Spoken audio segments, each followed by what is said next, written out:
Morning intuitives. Thank you everybody for, making my latest video, the one before this one, do pretty well.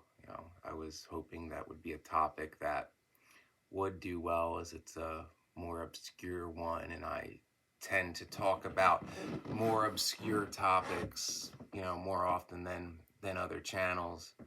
Wanted to get an INFJ video up this morning before I head out to get an oil change because it's raining and cold, and I don't like to change my own oil when it's raining and cold. And I have a $50 gift certificate to oil lube to burn, and what the hell else am I going to do with it? So I'm going to do that today before I have to go to New York in 2 weeks and a couple 100 miles over an oil change. What are you going to do? It's the holidays. I couldn't get in there. So hi, welcome new people who joined yesterday, most likely because of that last video I posted. Thank you, and if you haven't and you're watching, please like and subscribe and comment and click the notification. All that helps the algorithm and it's all free, but there's also an about section with links to tip if you feel, so inclined. If I've helped you, it's like tipping a bartender, except digitally. And I'm not giving you booze, but I'm probably giving you better advice, because if you think this is good advice, chances are you're sober when you're watching this, as opposed to, if you're half in the bag, bartender may be giving some mediocre advice, but it seems good because you're half in the bag. Anyway, I'm going to talk about 10 lesser known things about INFJs. And one of them is we often feel like we're not lovable because we're different, because we're not like most people, because we know what we're looking for and it's hard to find. And, we have a hard time making that first move and trusting people and opening up. We feel there's something inherently wrong with us and that we're broken and that we're just not lovable. And a lot of times INFJs will give up. I did a video on that as well, about why INFJs just say, the hell with it. I'm not looking for love anymore. I'm just going to keep to myself because all people do is lie to me and hurt me. I've certainly had those thoughts, and with good reason. So that's something to be aware of if an INFJ is, hesitant to open up. It's probably because people have been doing that INFJ dirty, for a long time, like years, and they're just sick and tired of it because it plays out the same way. INFJs may, even when they're getting close to somebody, may say things like, you keep going on and on about how we have chemistry and stuff. I see it, but if you're not willing to give this a fair shot at, turning into something real, tell me now so I can back off, because I don't play games. INFJs hate playing games. And even sometimes if we're that, blunt and open, people will still play us because, status quo and all that crap. I'm not sure, really. That's my assumption via my intuition. Number two, we are always the one who shows up for people when no one else does. Yeah, INFJs are always the shoulder to cry on for people. We're always the one willing to help somebody, when everybody else abandons them. Because INFJs, if we say we're going to do something, we do it. We don't just talk about it. We actually do it, because in our minds, it's like, if I'm not going to actually follow through with something, I'm not going to say that I'm going to do it, because, ew, that's gross. Yeah. Number three, we only speak to reveal or teach people the truth. Often this can look like we're creating drama, but we're not. We're trying to tell people something that they should actually know. So when we say something and people are like, how can you say that? Like, well, we first ensure that it's true. And, we would think to ourselves and overthink, like, if I was in that situation, I would want to know what's up. So these people don't really care about this person because they're not telling them the truth. So I'm going to tell the truth, what everybody knows, but no one's willing to say, so that this person who the truth is being kept from can deal with it accordingly. And that's their choice. But nonetheless, they should have that information. Shouldn't be kept in the dark. INFJs hate being kept in the dark. Tell us the truth. Tell us the truth about what's up. Maybe we'll get past it. But if you hide it from us and we find out about it later, chances of that, not so much. Number four, deep down, INFJs don't feel like we belong to the human race. Yeah, this is a common one. This isn't that well unknown, but We're loners to the core, and it is very rare when we find a group of people or a place where we fit in. And a lot of times when we feel like we're completely misunderstood and that like nobody gets us, will that can send us into hermit mode. Did a video about that too, by the way. So feeling, the constant feeling of we don't belong, especially if that's coupled with there must be something wrong with us, can be quite taxing on the already labyrinthian, overthinking INFJ mind. 5, INFJs can spot a deceptive message from a mile away. We hate doublespeak. Very intuitive. When someone's, trying to play us or lead us on, we know, even if we're playing stupid at the time, because sometimes we do that. Sometimes we pretend to act like we don't know what's going on, but we're like, okay, I see what you're trying to do. I'm gonna let you hang yourself. Done it, where, we hate the double speak, like, well, I do, but I don't, yes, but no, kind of thing. It's like, just make up your vibe. Tell us what you want, kind of thing. So, yeah, we hate when people are purposely deceptive to where it's like, I'm going to make this person think something so that I can use them. And then I'm going to do whatever I'm told because I don't think for myself and I do what other people tell me, that kind of shit. Yeah, we'll go along with it for a little bit, but when we've had enough, the fury's going to come. It's like, okay, now I'm positive that you've been deceptive. This has been a pattern of behavior. Now it's truth time. And truth time can make people cry. Number 6, we often keep things to ourselves for fear of not being believed. This is a big one for me. Once you learn how to trust your intuition, you pick up on a lot of things. And a lot of things that we deem as information certain people should know. But particularly if, like me, you grew up, being raised by narcissists and have narcissists in your family, you're so beat down that you're like conditioned not to trust your intuition and not to believe, so you'll second guess yourself. But when you get past that, there's things where it's like, I know I'm right. I'm going to say it. But given that context, narcissists, all that, you're not allowed to be right. They're not even going to believe you then. No matter what proof you have, you're not going to be believed. So there can be times where it's like, why bother? The hell with them.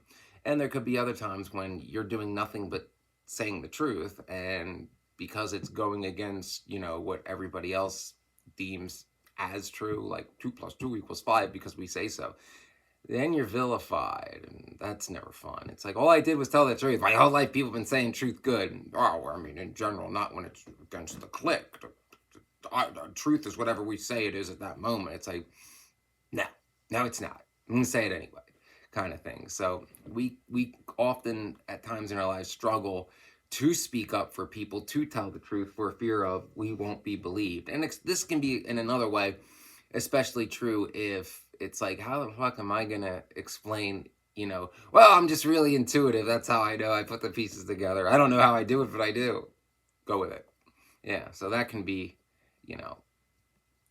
little difficult. Number 7 is INFJs are not afraid of death. Seems to be something, that it's just true for us. A lot of us have hero complexes, and we're, drawn to potentially dangerous professions like firefighting, to where our sense of purpose and being a part of something where we can do good and help others at the cost of our own personal safety is a risk we're willing to take. And it's like, well, better to die trying to save someone than live a miserable life working a job I despise in an area I hate, kind of thing. So, that better to die doing what you love, that kind of rings true to us. INFJs are all about doing the right thing. And if that means death, then, so be it, because it's like, well, if I don't take this risk, then I'll hate myself more so. And I'll be even more miserable. So what's the point? I don't want to be around if I'm going to be a hypocrite and sell out my own beliefs and hate myself even more, because I hate myself enough already, as most INFJs do. Number 8, I had to write down because it's long. I wish people stopped viewing the truth as harsh and cold, have we gone so far down this rabbit hole of narcissism and deceit that we can no longer see the beauty of purity and truth? Yeah, that's why I wrote it down, because that's a big one for this channel if you watch. When it's very frustrating for INFJs when the idea of being truthful and having integrity is bad. The idea that deception and lies are right when you're doing it to like protect the status quo, to protect tradition, and also the double standards of depending who the truth is about. You can say this about, if this person doesn't tell the truth, if it's this person, you can't do it because they're them. All hail great them kind of thing. So it really annoys the shit out of us, because while INFJs are not the type of people that want to set rules, we want to make sure that the rules that are in place, that we didn't make, are applied equally to everybody. Our hatred of double standards. So it's very, very, very frustrating to be told like, well, that person's a scumbag, you know, a rapist, a drug addict, a perjurer, a robber, a wife beater, a cheater, a polygamist, whatever. But that's okay because they're them. It's like, no, we're gonna tell the truth anyway. You can't do that. I just did. Well, we're gonna have you arrested for what?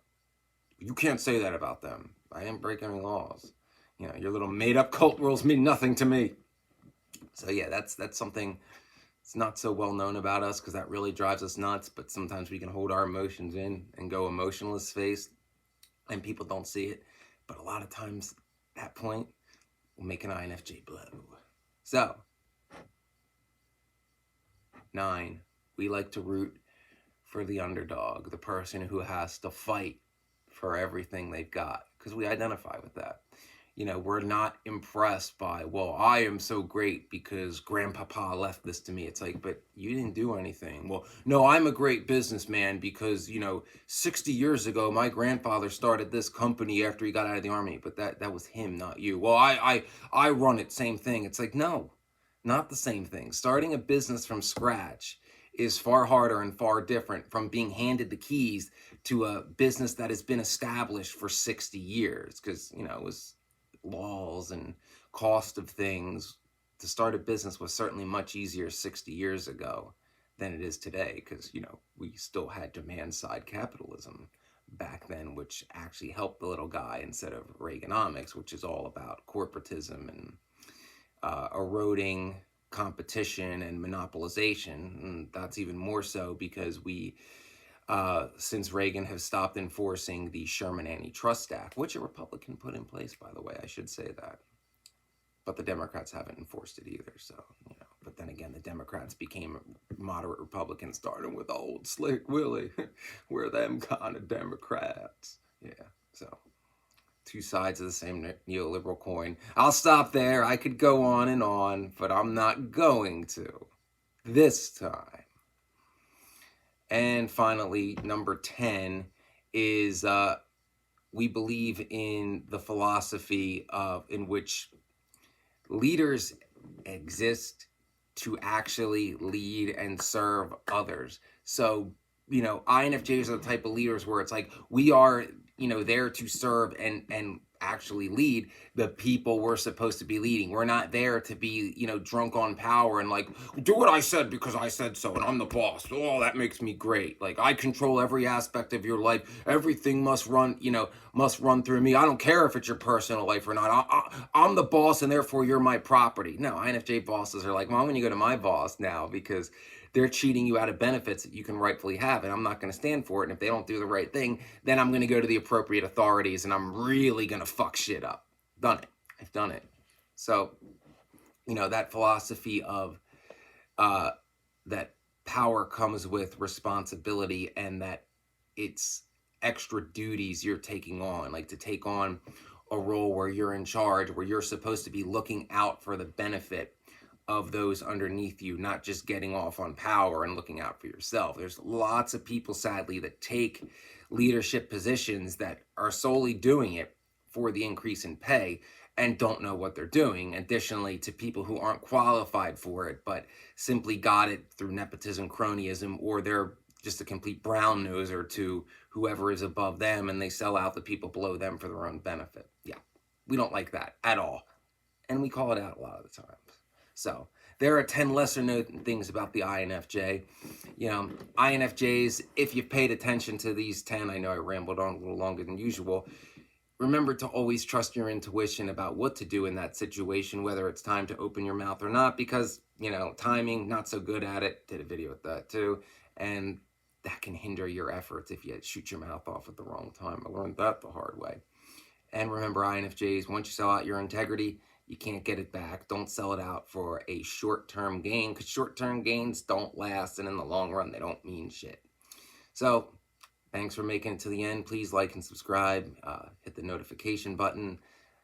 Comment below. That helps the algorithm too. Tips always make me smile, and the links are in the About section. And I'll probably be back later today, depending on how this video does. Make it good.